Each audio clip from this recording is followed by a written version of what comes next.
Hello everyone, this is Sue Lumb. Hi, I'm here to promote my new book that has been published. It's my first published book actually. It's available to pre-order on the website of Steel City Press, who are my publishers, and the official launch date's 26th of April. I'm very excited. But I thought what better way to promote it than actually read from it. So this is me recording a little bit for you. I thought, yeah, I'll read a bit. It's called Bog Rolls Decaf. And it's a collection of, well, it's not short stories, it's one story, but it's a collection of accounts of my travels since I became visually impaired in 2014, because the bottom dropped out of my world that year because, well, for several reasons, the main one being that I lost usable vision in my left eye, and those of you that know me will know that I can't see normally through my left eye, and had a corneal transplant back in 2016. Yeah, I really did think, what was I going to do with my life? Because I thought, well, I was on my own, a single, and thought, I'm never going to be able to go out again. But I did find the confidence to get out and about and started travelling. And I love travelling. I love staying in hotels. Who doesn't? So I thought, over the years, I thought, oh, I'll write about my travels and my experiences. And so I did. The reason it's called Bog Rolls Decaf is because two of my pet peeves are about the fact that when you stay in hotels, sometimes you don't get a whole toilet roll, you get half of one and the other half has been used by someone else, and I've got a big issue with that. Don't like it. Right, call me fussy, but I just don't like the fact that I know that someone else has been touching that toilet roll. I won't have it. And then decaf, because I drink decaf tea and coffee mostly. It's nice to have a few sachets of decaf coffee in your room, and quite often you don't get any, or you don't get enough. There's lots of pet peeves I have, and the list is endless, and I haven't written about all of them. But what I have written about is some of them, and I've also written about my experience of different places that I've been to and things that have happened to me. And I do laugh at myself sometimes. So I'm going to start by reading a bit. There's the back cover, by the way. Ooh, there's me. Before I had my hair chopped off. I only had it cut this week. What a relief. Anyway, yeah, so one of my pet peeves is about the fact you don't get enough milks. Usually when you stay in a hotel, you get these little cartons, individual tiny little weeny miniature doll-sized cartons of UHT milk, which are okay, but in some places you get a fridge so you can buy a carton of fresh milk, which is much better. But this is what I wrote about one of my pet peeves about the not enough milks. So, are you sitting comfortably? Then I shall begin. I can live with the fact that hotels provide only little plastic pots of UHT milk for our drinks. Most places I've stayed at don't have a fridge, so these little fellas are better than nought. My gripe, though, is the fact that there are never enough of them. Most places suggest that you should ask for more if you need it, but if I asked for as much as I actually need, I'd probably be accused of having some sort of milk fetish. And I'm too polite to bother reception to ask anyway. If you don't drink builder's tea, then one pot of the UHT is not usually enough. They're feisty little critters too, these little cartons. Sometimes you peel the foil off and splat, you get sprayed with this stuff, which if left to dry would look a bit suspicious. Honestly, I'm staying on my own. I don't have a man in here. And sometimes you couldn't get the lid off at all, even if there were 4 of you trying. And there's only 1 of me, 2 if I'm seeing double. You pick and pick at it until your nail varnish chips. If you're a woman, you break a nail. Sometimes too, even though it's supposed to be long life milk, you find it's gone off. But you only discover this once you've decanted it into your decaf tea, which I might add you've had to bring from home yourself and have to start again. Only then do you realise that because you've rationed yourself to 3 decaf tea bags a day, you'll be 1 short later in the week. Great. And I must talk about the waste paper bins in hotels as well. Awkward bins, because they are. I don't think I've stayed anywhere where no waste bin is provided. That's great. What's not so great is that most bins have a very flimsy bin liner in them, which appears to be puffed up with air, so that when you plop a hot wet tea bag into it, the tea bag ricochets off the plastic and lands in a brown soggy mess on the carpet. They really should appreciate the gravity, pun intended, of the situation. Worse than that, the bin in the main room is usually nowhere near the kettle. Terrible planning. How many of you know what I mean? And do you move the bin nearer the tea making facilities? Or do you cart the wet tea bag to the other side of the room, looking like a parent who's just entered a school egg and spoon race? Will you make it to the bin? Will the tea bag fall off the spoon? Will droplets of tea fall onto the carpet? Answers to these questions and more will be in next week's episode of... I'm going to read a bit now about a chapter when I went to a Yorkshire town called Knaresborough. So I wanted to write a bit about my experience then. Travelling on your own when you're visually impaired, especially when in the early days when I was seeing double, it's difficult. And I wasn't able to register blind because I've got normal vision in my right eye. So I did used to have a white stick to help me, well, to warn people that I've got a visual impairment, and also to help me with my depth perception, because even now I can't judge the depth of steps. Going up is usually fine. Not that I do manage to trip upstairs as well as down, but going down stairs and curbs, they look a bit flat, and potholes in the road and stuff like that.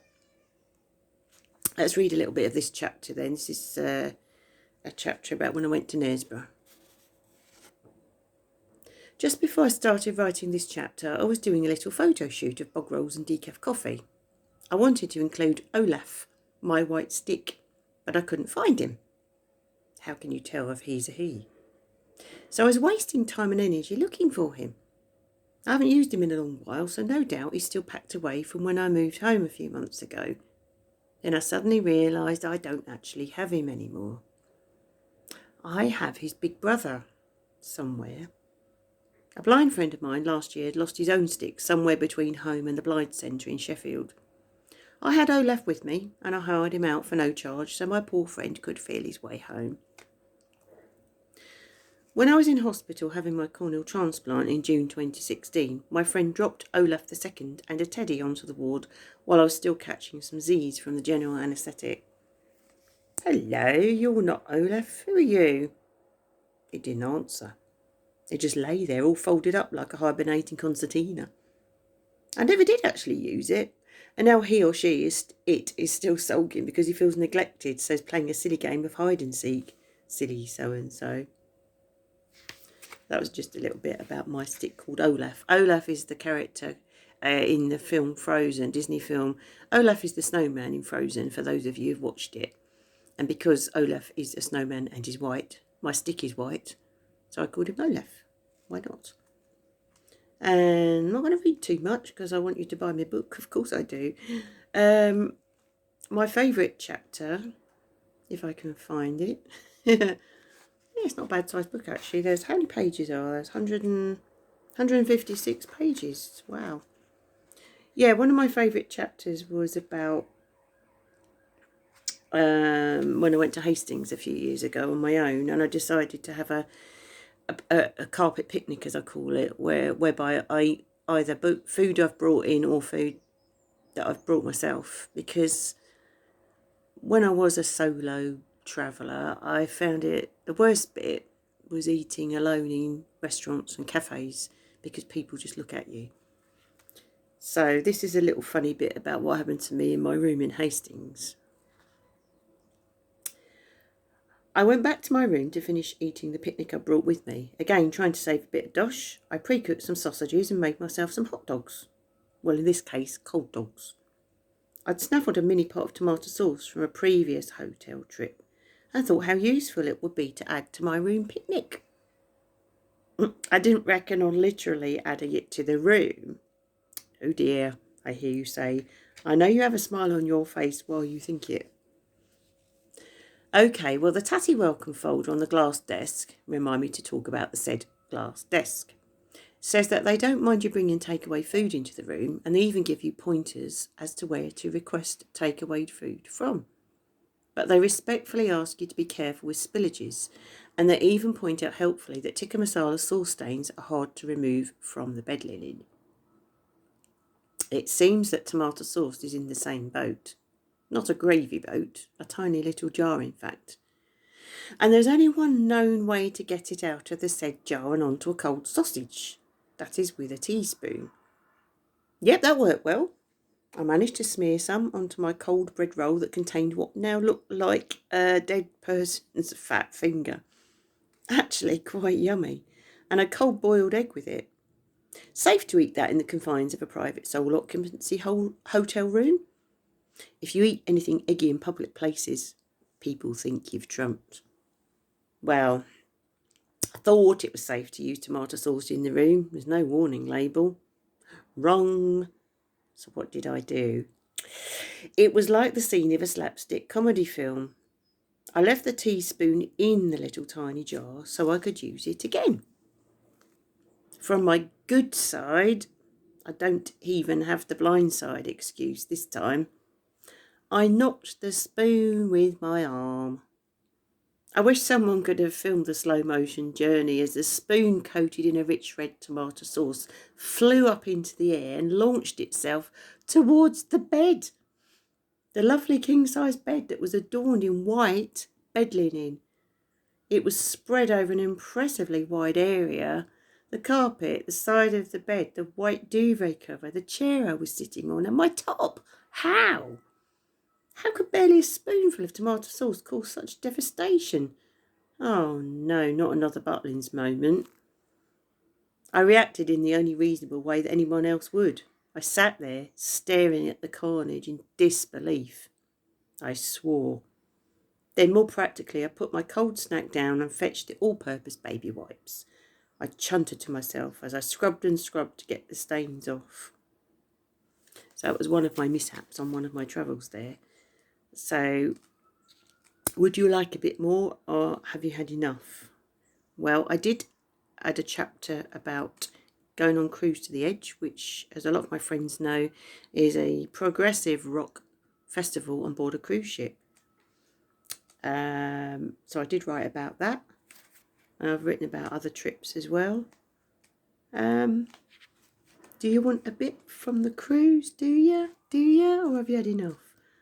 Let's have a look. I'm just seeing what I wrote about that. Yeah, it didn't all go according to plan, that trip. It was the first time I've been on the cruise, and I went with somebody else who some of you know about. And there were a couple of incidents then that I had a fantastic time on that. So let's just have a look and see if there's anything that I can read to you about.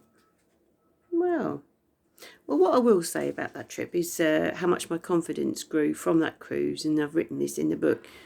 I actually went again in 2019. I went on Cruise to the Edge once again, this time flying into Florida all on my own. That's the beauty of pushing yourself to do new things. They tend to lead to more and more possibilities, skills and talents which can be put to good use. Whether it's writing, song lyrics, or just the ability to travel halfway around the world safely, it expands your horizons. So chart a course and set sail, even, metaphorically at least. Any other bits? Anyway, that's about it. I've waffled on for 13.5 minutes or more. So that's what it's about. My travels, mostly on my own, and since I became visually impaired, because it wasn't till I lost the sight in my left eye that I thought I needed to get on with my life by myself, and I did. Thankfully, I'm not on my own anymore. I've got a wonderful partner. Hello, Mark. So I don't have to travel on my own. Of course, with coronavirus, the travelling situation and gigs and stuff haven't been possible for over a year, have they? But I look forward to getting back to gigs, concerts and travels again. So anyway, if you want me to read a bit more, I will do. But that's enough for now. And I hope you enjoyed it. Actually, I will just read the back cover. What did I write? This is what it says on the back cover. Is that okay? Thank you. Travelling is exciting. Travelling on your own, well, that depends. Travelling on your own as a single, previously one half of a couple, visually impaired female, that's a bit more awkward. But it leads to hilarious, almost slapstick type situations. Bog Rolls Decaf is the true but comedic story of Sue Lumb's solo travelling, accompanied only by Olaf, her trusty white stick. The book's title refers to the simple things which hotels should but often don't always get right, from pet peeves to disasters, with some great times along the way. Bog Rolls Decaf is Sue's first published book. There we go. Thank you for listening. And so if you want me to read out some more, I will. So take care, everyone. Stay safe and be happy. And seize the day and do things that make you happy. Okay, over and out. Take care.